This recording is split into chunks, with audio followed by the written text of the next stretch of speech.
Welcome back to Newsmax Prime. The conservative organization Club for Growth is taking aim at Donald Trump's record, and the Republican presidential candidate is not taking it lightly.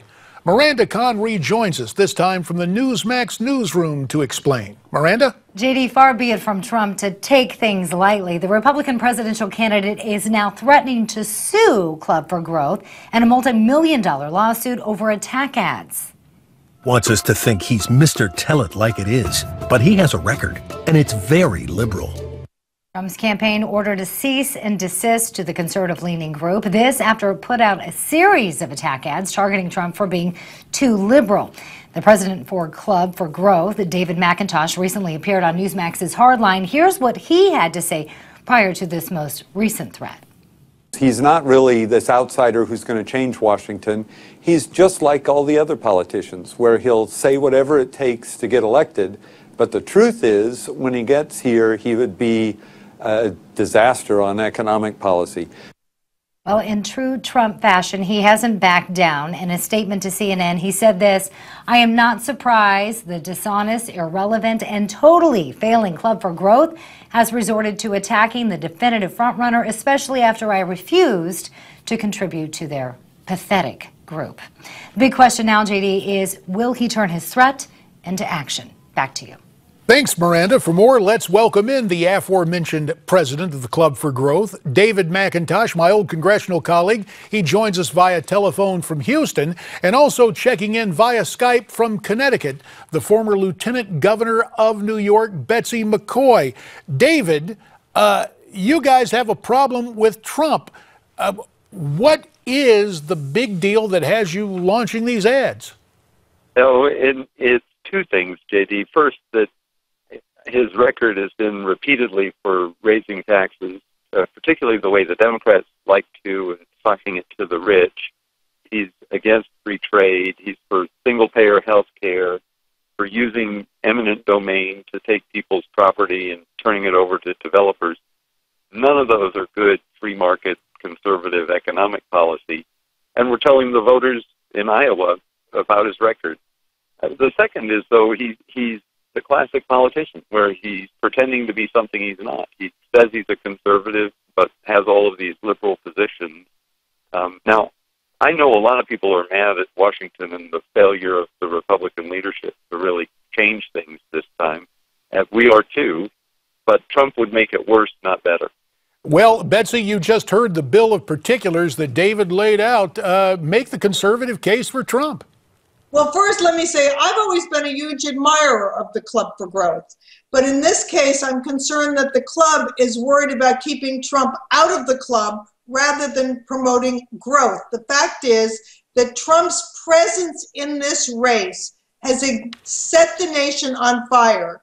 5 times, 500% more people watched the debate in Cleveland, 300% more watched the debate that CNN sponsored just the other night than any previous primary debates. That means more Americans hearing the Republican message. We need growth, and to have growth, 4% growth, we need to elect a Republican president. So I don't want to stand in the way of what Donald Trump is doing. So far, his participation in this race has been net positive for the GOP, and that means positive for growth. Let me turn to David again. David, I noticed as you were laying out your bill of particulars, you did not mention the border. Donald Trump, very strong against illegal immigration. Now, there have been some who have doubted the club's, how can I put this? Where does the club stand, the Club for Growth stand on border security and enforcing existing immigration law? And JD, that's a very good question, and it probably sheds light on our views of Trump. We as an organization do not get involved in national security or social issues, and in this case, we don't take a position on different immigration issues. So what we're looking at is purely his economic policy. What would he do on taxes, on spending, on reducing entitlements or growing entitlements? And we stress that in our advertising. Okay, all right. We'll accept that. Don't know if I agree with it, David, but Betsy, let me turn to you. It seems like a whole lot of guys in the establishment, a lot of business leaders want cheap labor. How much of this backlash, not so much from David's group, but from the establishment in general, is due to Trump's articulation of problems on the border?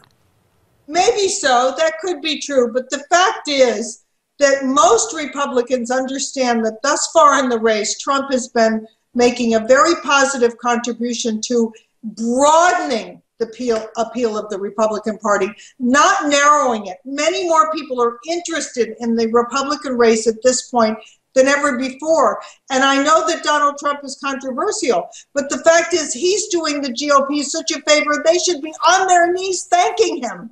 Well, David, last question to you.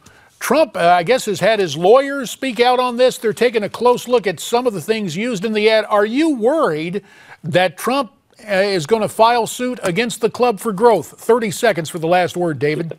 Not worried at all. Our rebuttal are Trump's own words, where time after time he said, I'll increase taxes. In fact, they talked to him about one of his proposals that was the largest tax increase ever proposed in U.S. history. And he said, yeah, I'm not exactly for that anymore, but that's the type of thing I do all day long. So he is a tax raiser, and his own words show it, and we're not worried at all about the lawsuit. All right, we will have to leave it there. David McIntosh in Houston, Betsy McCaughey in Connecticut. To you both, our thanks. And there's more ahead here on Newsmax Prime, so stay tuned.